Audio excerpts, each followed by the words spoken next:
Bonjour tout le monde et bienvenue dans notre guidance thérapeutique, toujours tirée des cartes psy de Catherine la psy et de Psyimage.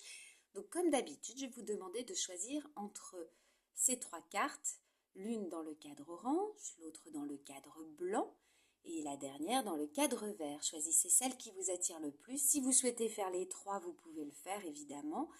Et voyons voir quelle sera votre thérapie de la semaine. Bonjour groupe 1, alors vous êtes tombé sur la thématique de la fratrie. La fratrie, on oublie parfois que notre rapport à nos frères et sœurs, ça nous a construit. Parce qu'il vient questionner le lien à l'autre d'une façon plus globale. Et si nous sommes enfants uniques, ça a aussi un impact sur nous. Donc on appelle parfois la fratrie le laboratoire relationnel parce que c'est elle qui nous permet d'expérimenter des relations entre enfants du même âge et d'organiser les schémas relationnels dans notre cerveau qui vont en fait perdurer jusqu'à l'âge adulte. Donc est-ce que vous vous souvenez comment ça se passait les moments pour vous entre frères et sœurs? On vous propose aujourd'hui de mobiliser vos souvenirs des relations avec vos frères et sœurs. Et si vous n'en avez pas, de vous rappeler comment vous entriez en relation avec les autres enfants de votre âge. À l'école par exemple, ou dans le voisinage, ou entre cousins-cousines. Donc, groupe 1, quelle place aviez-vous dans la fratrie? Quel rôle? Est-ce que c'est la même place dans vos relations aux autres aujourd'hui? Comment est-ce que vous le vivez? Dans votre fratrie, est-ce que vous étiez isolé ou plutôt entouré? Est-ce que vous viviez des chamailleries, de la rivalité, de l'agressivité, de l'autorité, ou au contraire de la complicité, de la protection? Est-ce que vous étiez joueur? Qu'est-ce que vous attendez de votre relation avec votre fratrie aujourd'hui? Comment vos relations fraternelles ont-elles évolué dans le temps? Est-ce qu'il y a des personnes avec qui vous considérez avoir un lien fraternel sans que vous soyez biologiquement liés? Est-ce qu'il vous arrive d'identifier comment votre relation à votre fratrie ou bien votre statut d'enfant unique a pu influencer les liens que vous avez aujourd'hui avec vos pairs, vos amis, vos collègues, etc. Voilà groupe 1. Bon je vous souhaite une très bonne thérapie et je vous dis à très bientôt. Bonjour groupe 2, alors vous êtes tombé sur la thématique de la famille. Alors ça rejoint la première carte qui était la fratrie, donc c'est assez intéressant. Si jamais vous souhaitez, vous pouvez également faire la première, le premier groupe également. Donc on est tous issus d'une lignée d'hommes et de femmes qu'on n'a pas choisi justement, et qui bien avant qu'on naisse, ont vécu des vies qui les ont marquées. Et ces marques, elles se sont transmises en se frayant un chemin jusqu'à nous par des liens d'attachement, et par conséquent, on appartient à une lignée. Alors que parfois on peut estimer, et parfois pas du tout. Mais quel que soit le sentiment d'appartenance que l'on a avec elle, elle fait partie de nous. Elle fait partie de nous biologiquement et psychologiquement. La question de notre héritage, en fait, il va revêtre une grande importance dans notre construction. On peut se sentir redevable, estimer que l'on doit quelque chose à cette famille et donc se sacrifier pour rembourser une dette. On peut aussi au contraire la rejeter et dans le même temps avoir des difficultés à reconnaître chez nous ce qu'elle nous a légué. On peut croire qu'elle nous doit, comme de la reconnaissance, des ressources matérielles, de l'affection, du soutien. Et on peut passer du temps à attendre de voir venir ces dus.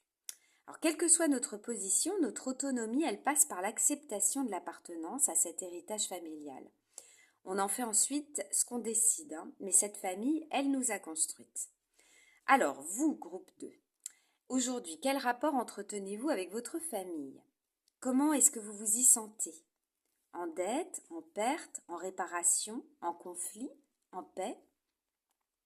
Est-ce que vous attendez quelque chose d'elle? Est-ce que vous attendez quelque chose de ses membres? Et si c'est le cas, qu'est-ce que vous attendez précisément? Est-ce que vous le recevez?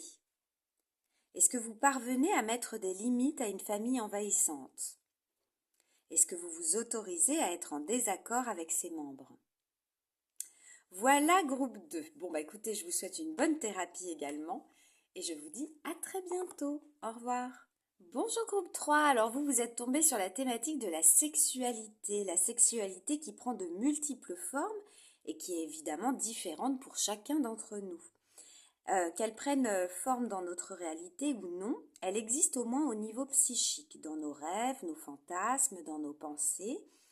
Dans la réalité, elle peut être prégnante, inexistante, chaotique, complexée, inhibée, avec un ou plusieurs partenaires, de sexe différent ou non, bref, il existe en fait autant de sexualité que d'individus.